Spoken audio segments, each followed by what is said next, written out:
புதுச்சேரியில் வெளியான 12ஆம் வகுப்பு சிபிஎஸ்இ பொதுத் தேர்வு முடிவில் 90.39% மாணவர்கள் தேர்ச்சி பெற்றுள்ளதாகவும், சிபிஎஸ்இ பாடத்திட்டத்தால் தேர்ச்சி விகிதம் பாதிக்கப்படவில்லை. இது குறித்த பெற்றோர்களிடையே ஏற்படும் அச்சம் தேவையற்றது எனவும், பிள்ளைகள் நன்றாக படித்தால் எதிலும் வெற்றி பெறலாம் என்று முதலமைச்சர் ரங்கசாமி தெரிவித்துள்ளார்.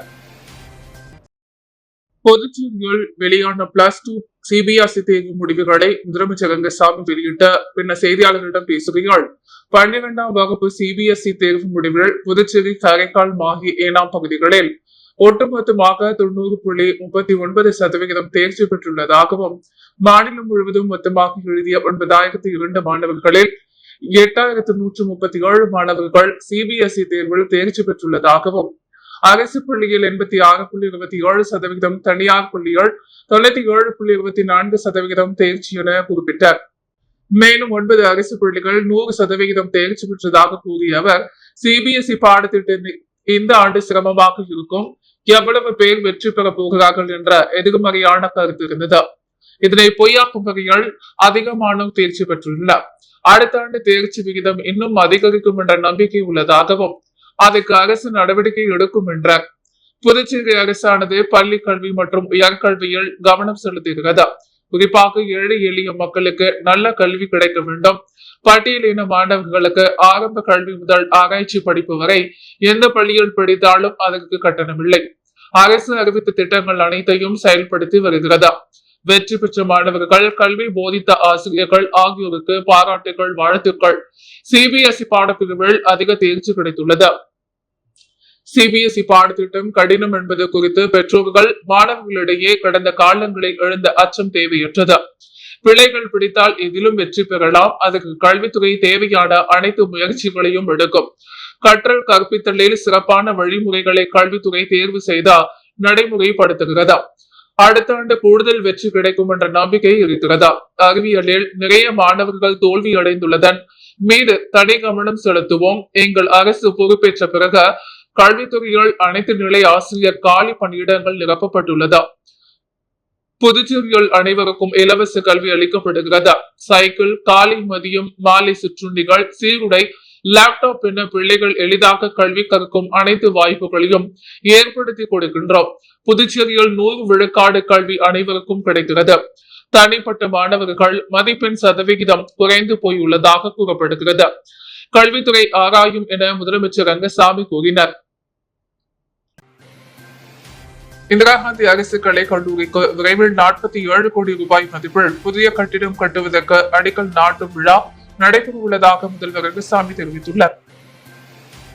புதுச்சேரி இந்திரா நகரில் உள்ள இந்திரா காந்தி அரசு கல்லூரியில் ஆண்டு விழா நடைபெற்றது. பள்ளி முதல்வர் ஜாஸ்மின் வரவேற்றார். உயர்கல்வி இயக்குனர் அமன் சர்மா, பள்ளி கல்வி இணை இயக்குனர் சிவகாமி ஆகியோர் வாழ்த்துறை வழங்கினர். சபாநாயகர் செல்வம், அரசு கொறடா ஆறுமுகம், சட்டமன்ற உறுப்பினர் ரமேஷ் ஆகியோர் சிறப்புரையாற்றினர். விழாவில் விளையாட்டுப் போட்டியில் வெற்றி பெற்ற மாணவர்களுக்கு சான்றிதழ் மற்றும் பரிசு வழங்கி முதல்வர் ரங்கசாமி பேசிய பொழுது, இந்திரா காந்தி அரசு கல்லூரிக்கு 47 கோடி மதிப்பில் கதிர்காமத்தில் புதிய கட்டிடம் கட்டுவதற்கு விரைவில் அடிக்கல் நாட்டு விழா நடக்க உள்ளது. இந்த கல்லூரியில் தொழில் சார்ந்த படிப்புகள் உள்ளன.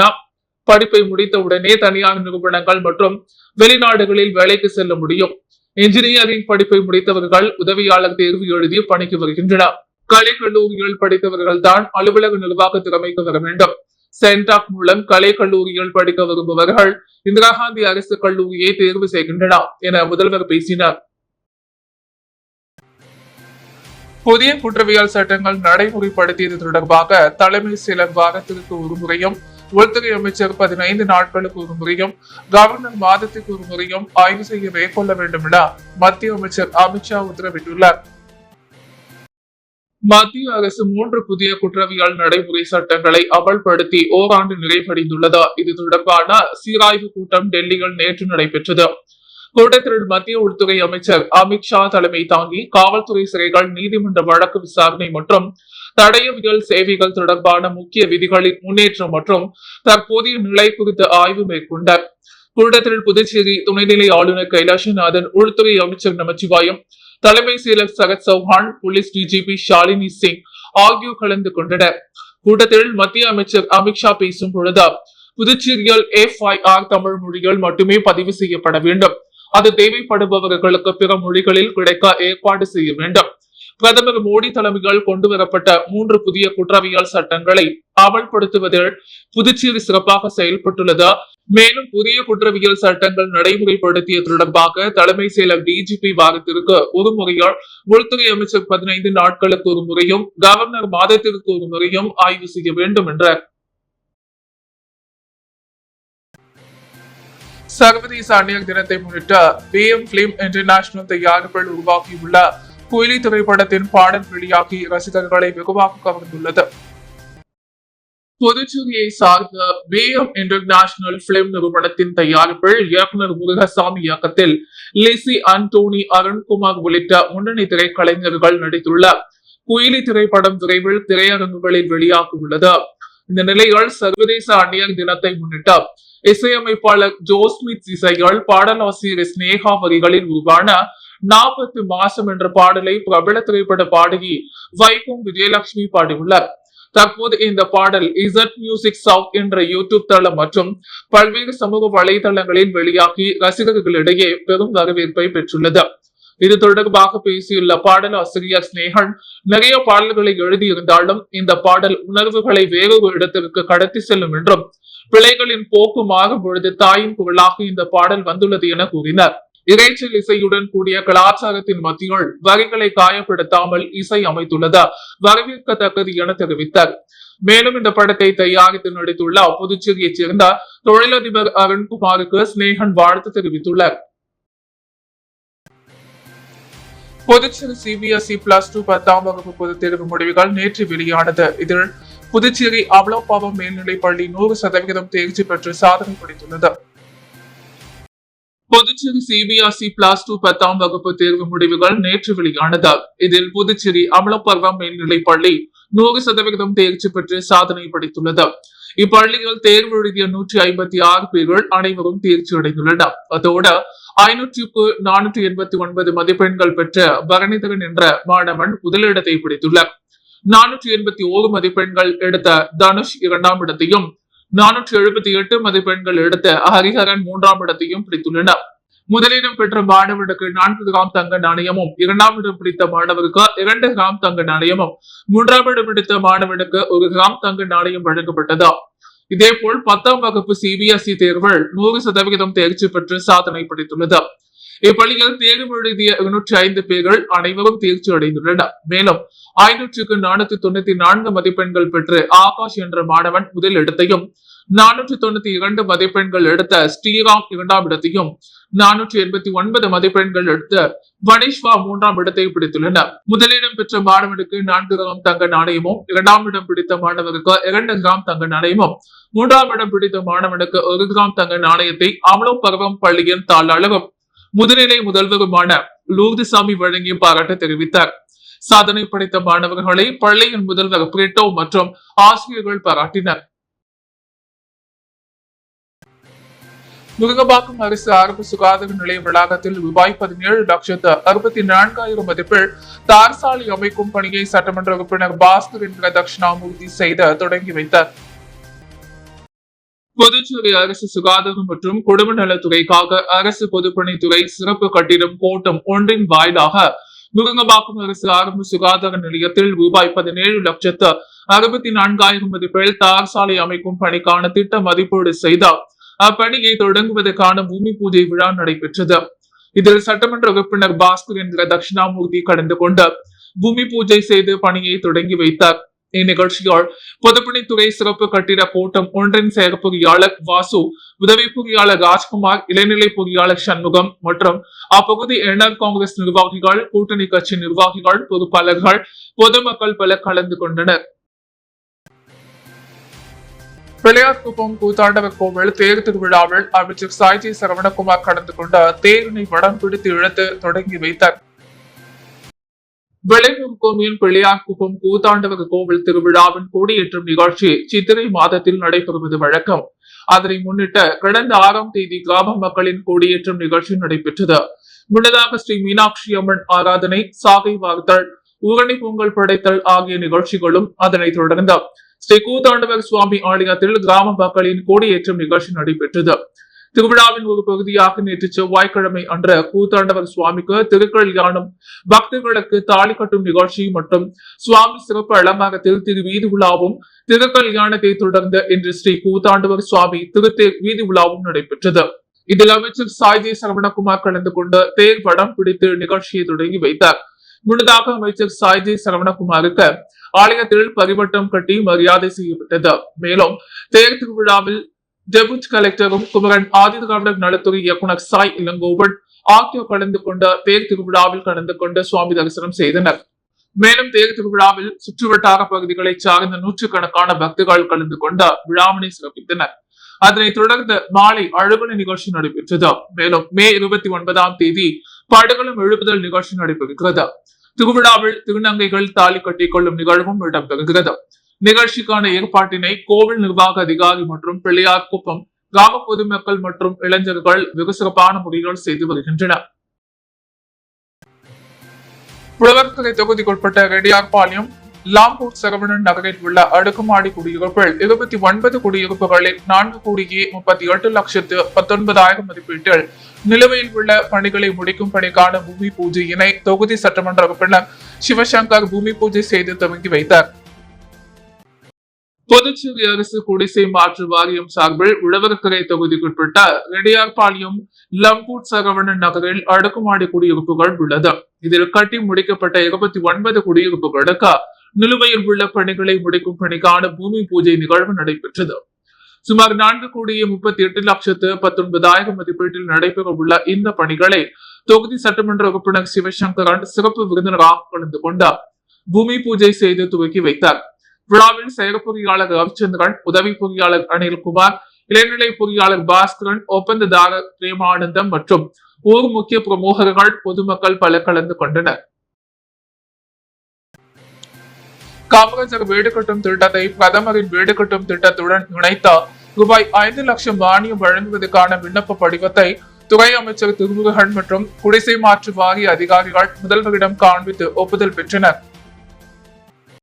லாம்பூர் சரவணன் நகரில் புதுச்சேரி அரசு குடிசை மாற்று வாரியம் மூலம் 896 அடுக்குமாடி குடியிருப்புகள் கட்ட ஒப்புதல் பெறப்பட்டதில் 424 குடியிருப்புகளுக்கான கட்டுமான பணிகள் தடைப்பட்டிருந்தன. முதல்வர் ரங்கசாமி நேற்று குடிசை மாற்று வாரிய அதிகாரிகளை நேரில் அழைத்தார். மீதமுள்ள பணிகளை 6 மாத காலத்திற்குள் முடித்த பயனாளிகளிடம் ஒப்படைக்க வேண்டும் என உத்தரவிட்டார். மேலும் அங்கு குடிநீர் சாலை, கழிவுநீர், வாய்க்கால் போன்ற அடிப்படை வசதிகளையும் விரைந்து முடித்த பயனாளிகளிடம் ஒப்படைக்க வேண்டும் என தெரிவித்தார். இதைத் தொடர்ந்து அதிகாரிகள் என்ற மீதமுள்ள பணிகளை தொடங்குவதற்காக தெரிவித்தனர். அதேபோல் காமராஜர் வீடு கட்டும் திட்டத்தை பிரதமரின் வீடு கட்டும் திட்டத்தில் இணைத்தார். ரூபாய் 5 லட்சம் மானியம் வழங்குவதற்கான விண்ணப்ப படிவத்தை துறை அமைச்சர் திருமுருகன் மற்றும் குடிசை மாற்று வாரிய அதிகாரிகள் முதல்வரிடம் காண்பித்து ஒப்புதல் பெற்றனர். அப்போது வீடு கட்டுவதற்கான மானிய தொகை பயனாளிகளுக்கு விரைவில் சென்று சேரும் வகையில் விண்ணப்பங்களை உடனடியாக வழங்கிட நடவடிக்கை எடுக்குமாறு அறிவுறுத்தினர். சட்டமன்ற உறுப்பினர் நேரு குடிசை மாற்று வாரியம் மற்றும் பொலிவு நகர திட்ட அதிகாரிகள் உடன் இருந்தனர். புதுச்சேரி மாநிலத்தின் சமூக பொருளாதார குறியீடுகள் மற்றும் வளர்ச்சி சாதனைகள் உள்ளிட்ட தகவல்களுடன் கூடிய நிறைவான மற்றும் கருக்குமான புள்ளி விவரங்கள் அடங்கியுள்ள புதுச்சேரி ஒரு பார்வை 2024 என்னும் கையேட்டினை முதல்வர் ரங்கசாமி வெளியிட்டார். புதுச்சேரி அரசு பொருளாதாரம் மற்றும் புள்ளி விவர இயக்குநரகம் சார்பில் புள்ளி விவர வெளியீடான புதுச்சேரி ஒரு பார்வை 2024 எனும் கையேட்டினை முதல்வர் ரங்கசாமி வெளியிட்டார். இதனை சபாநாயகர் செல்வம், அமைச்சர்கள் லட்சுமி நாராயணன், திருமுருகன் மற்றும் அரசு செயலர் சுந்தரேசன், புதுவை பல்கலைக்கழகத்தின் துணை வேந்தரும் பிரகாஷ் பாபு, புதுவை பல்கலைக்கழக இயக்குனர் தர்ணிகரசு, துறை இயக்குனர் ரத்ன கோஷ் கிஷோர் சௌகை ஆகியோர் கையேட்டினை பெற்றுக் கொண்டனர். புதுச்சேரி ஒரு பார்வை 2024 எனும் இந்த கையேட்டில் புதுச்சேரி மாநிலத்தின் சமூக பொருளாதார குறியீடுகள் மற்றும் வளர்ச்சி சாதனைகள் உள்ளிட்ட தகவல்களுடன் கூடிய நிறைவான மற்றும் கருக்கமான புள்ளி விவரங்கள் அடங்கியுள்ளன. மக்கள் தொகை, பொருளாதாரம், வேளாண்மை, தொழில்துறை, சுகாதாரம், கல்வி, உட்கட்டமைப்பு மற்றும் சமூக நலம் உள்ளிட்ட பல்வேறு துறைகளின் புதுப்பிக்கப்பட்ட மற்றும் ஒப்பீட்டளவில் தொகுக்கப்பட்ட தகவல்கள் அடங்கியுள்ளது. திட்டமிடல், முடிவெடுத்தல் மற்றும் வளர்ச்சி திட்டங்களை சிறப்பாக கண்காணிக்க இந்த கையேடு உதவுகிறது.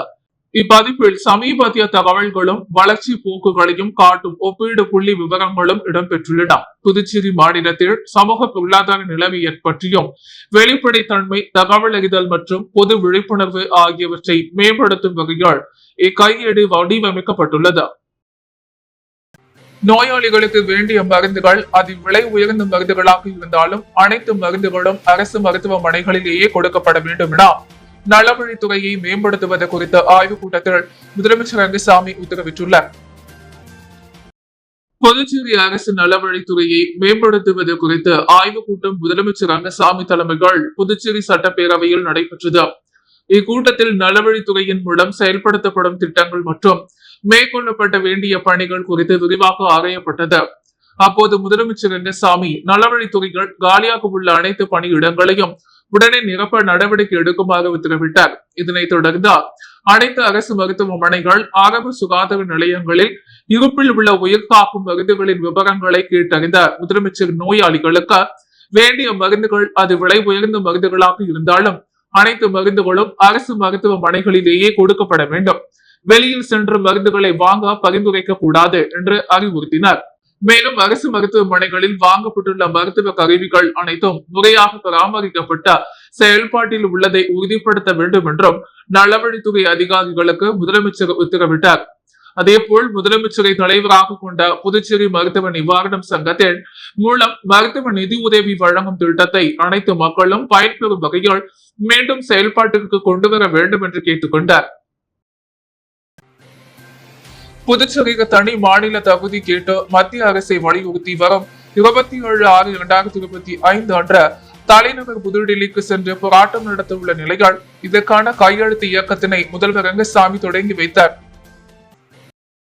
புதுச்சேரிக்கு தனி மாநில தகுதி வேண்டும் என உளையன்பேட்டை தொகுதி சுயேட்சை சட்டமன்ற உறுப்பினர் நேரு என்கிற குப்புசாமி தலைமையால் பொதுநல அமைப்புகள் ஒன்றிணைந்து கடந்த 3 ஆண்டுகளாக பல கட்டங்களாக போராடி வருகின்றன.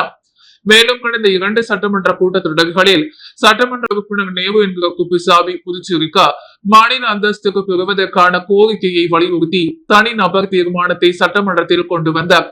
அதை முதலமைச்சர் ரங்கசாமி அரசு தீர்மானமாக மேற்கொள்வதாக கூறி அனைத்து கட்சி சட்டமன்ற உறுப்பினர்கள் ஆதரவோடு புதுச்சேரிக்கு தனி மாநில தகுதி கொடுக்க வேண்டும் என்ற மத்திய அரசை வலியுறுத்தும் தீர்மானத்தை சட்டமன்றத்தில் ஒருமனதாக நிறைவேற்றி கடந்த 2 சட்டமன்ற கூட்டத்தொடரிலும் 15 மற்றும் 16வது முறையாக ஒருமனதாக தீர்மானங்கள் நிறைவேற்றப்பட்டன.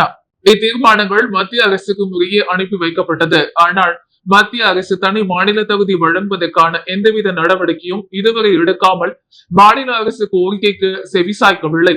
இந்த நிலையில் புதுச்சேரிக்கு தனி மாநில தகுதி கேட்டு மத்திய அரசை வலியுறுத்தி வரும் 27/6/2025 அன்று தலைநகர் புதுடில்லிக்கு சென்று போராட்டம் நடத்துவது என முடிவு செய்யப்பட்டுள்ளது. இதனையொட்டி மாநில தொகுதிக்காக புதுச்சேரி மற்றும் காரைக்கால் மாவட்ட மக்களிடம் கையெழுத்து இயக்கம் நடத்துவது எனவும் தீர்மானிக்கப்பட்டுள்ளது.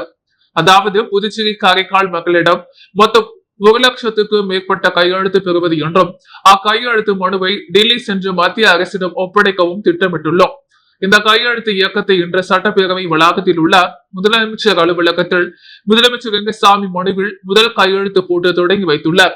மேலும் இக்கையெழுத்து இயக்கத்தில் அமைச்சர்கள், அனைத்து சட்டமன்ற உறுப்பினர்கள், அனைத்து கட்சி தலைவர்கள், பொதுநல அமைப்பு தலைவர்கள், விவசாயிகள், வணிகர்கள், மாணவர்கள், அரசு ஊழியர்கள், வழக்கறிஞர்கள், மருத்துவர்கள், தொழிலாளர்கள் மற்றும் அனைத்து தரப்பு பொது மக்களிடம் கையெழுத்து பெறுவது என திட்டமிட்டுள்ளோம். இந்த நிகழ்வின் போது சட்டமன்ற உறுப்பினர் நேரு என்கிற குப்புசாமி மற்றும் பொதுநல அமைப்பு தலைவர்கள் உடனிருந்தனர். புதுச்சேரி திமுக அவைத் தலைவரும் முன்னாள் அமைச்சருமான சிவகுமார் பிறந்த நாளையொட்டி மாநில மாணவரி துணை அமைப்பாளர் முத்தரசன் தலைமையால் 100க்கும் மேற்பட்டோர் பேரணியாக சென்று அவருக்கு கேக் வெட்டி வாழ்த்துக்களை தெரிவித்தனர். புதுவை மாநிலம் திமுக அவைத் தலைவரும் முன்னாள் கல்வித்துறை அமைச்சருமான SP சிவகுமார் பிறந்த நாளை முன்னிட்டு திமுகவினர் மற்றும் பல்வேறு கட்சியினர் அவரை நேரடியாக சந்தித்து பிறந்த நாள் வாழ்த்து தெரிவித்தனர். அதன் ஒரு பகுதியாக புதுவை மாநிலம் மாணவர் அணி துணை அமைப்பாளர் முத்தரசன் தலைமையால் சுமார் 100க்கும் மேற்பட்டோர் மிஷின் வீதியிலிருந்து இருசக்கர வாகனத்தில் பேரணியாக சென்றார். முன்னாள் அமைச்சருக்கு மாலை அணிவித்து பிரம்மாண்ட கேக் வெட்டி கொண்டாடினர். இந்நிகழ்ச்சியில் தொகுதி செயலாளர் மோகன் முன்னிலை வகித்தார். தொண்டரணி அமைப்பாளர் வீரையன் மற்றும் திமுக மாநில நிர்வாகிகள் உட்பட பல கலந்து கொண்டனர். புதுச்சேரி நகராட்சி ஊழியர்கள் கூட்டுறவு கடன் சங்க பொது பேரவை கூட்டம் நடைபெற்றது. புதுச்சேரி நகராட்சி ஊழியர்கள் கூட்டுறவு கடன் சங்கத்தின் பொது பேரவை கூட்டம் செயின்ட் தெரேசா வீதியில் உள்ள சரஸ்வதி ஹாலில் இன்று நடைபெற்றது. கூட்டத்தில் தலைவர் செல்வம், துணைத் தலைவர் குமரன், பொருளாளர் முனியன், இயக்குநர்கள் பத்ரீஸ், தெலமோஸ், செல்வகுமார், அருள்தாஸ், நளினா உள்ளிட்ட கலந்து கொண்டனர். தொடர்ந்து நடைபெற்ற இந்த கூட்டத்தில் 2023 மற்றும் 24 ஆண்டிற்கான தணிக்கை அறிக்கை சமர்ப்பிக்கப்பட்டது. தொடர்ந்து 2025-26 ஆண்டிற்கான உத்தேச வரவு செலவினை அங்கீகரித்தனர். மேலும் ஈவு நிர்ணயம் செய்யப்பட்டது. கூட்டத்தில் ஏராளமான நிர்வாகிகள் பல கலந்து கொண்டனர். ஆதிதிராவிடர் நலத்துறை மூலம் உப்பளம் தொகுதியோடு இலவச மனைப்பட்டா வழங்க வலியுறுத்தி சட்டமன்ற உறுப்பினர் அனிபால் கென்னடி நலத்துறை இயக்குநர் இளங்கோவனை சந்தித்து ஆலோசனை நடத்தினர்.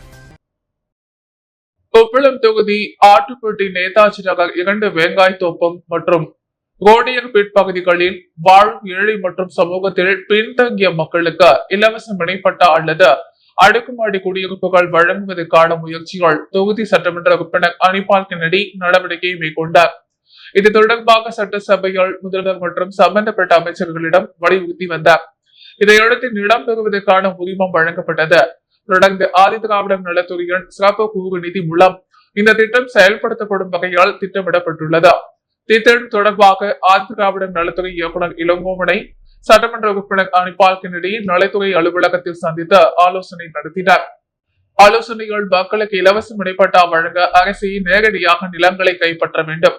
இல்லையெனில் உரிமையாளர்களுக்கு நிலம் வழங்க இயலாவிட்டால் நிதி வழங்கும் ஏற்பாடு செய்யலாம் என வலியுறுத்தினார். இதனை கேட்ட ஆதிதிராவிடர் நலத்துறை இயக்குநர் இளங்கோவன் இந்த திட்டம் நடைமுறைப்படுத்தப்படும் என உறுதியளித்தார். முதியால்பேட்டையில் மோட்டார் சைக்கிள் திருட்டில் பல்வேறு குற்ற சம்பவங்களில் தொடர்புடைய ஒருவரை போலீசார் கைது செய்துள்ளனர். Puducherry Muthialpet inspector Dhanasekaran, sub inspector Sivaprakasam ஆகியோர் காந்தி வீதி மணிக்கூண்டு அருகே வாகன சோதனையில் ஈடுபட்டனர். அப்போது இந்த வழியாக மோட்டார் சைக்கிளில் வந்த வாலிபரை மறித்து விசாரணை நடத்தினர். அதில் அவர் விழுப்புரம் மாவட்டத்தைச் சேர்ந்த ஆமோஸ் பெர்னாண்டஸ் என்பதும் அவர் ஓட்டி வந்தது திருட்டு மோட்டார் சைக்கிள் என்பதும் கண்டுபிடிக்கப்பட்டது. மேலும் அவர் மீது ஒரு கொலை, 8 வழிப்பறி மற்றும் 4 இருசக்கர வாகன திருட்டு வழக்கு இருப்பது கண்டுபிடிக்கப்பட்டது. இதனை அடுத்து அவரை கைது செய்ததுடன் அவரிடம் இருந்த 2 மோட்டார் சைக்கிளை போலீசார் பறிமுதல் செய்தனர். புதுவையின் அன்றாட நிகழ்வுகளை காண பாண்டி ஹெட்லைன்ஸ் யூடியூப் சேனலை சப்ஸ்கிரைப் பண்ணுங்க. தொடர்ந்து எங்களுடன் இணைந்திருக்க பக்கத்தில் உள்ள பெல் பட்டனை பிரஸ் பண்ணுங்க. லைக் பண்ணுங்க, ஷேர் பண்ணுங்க. என்றும் உங்களுடன் பாண்டி ஹெட்லைன்ஸ்.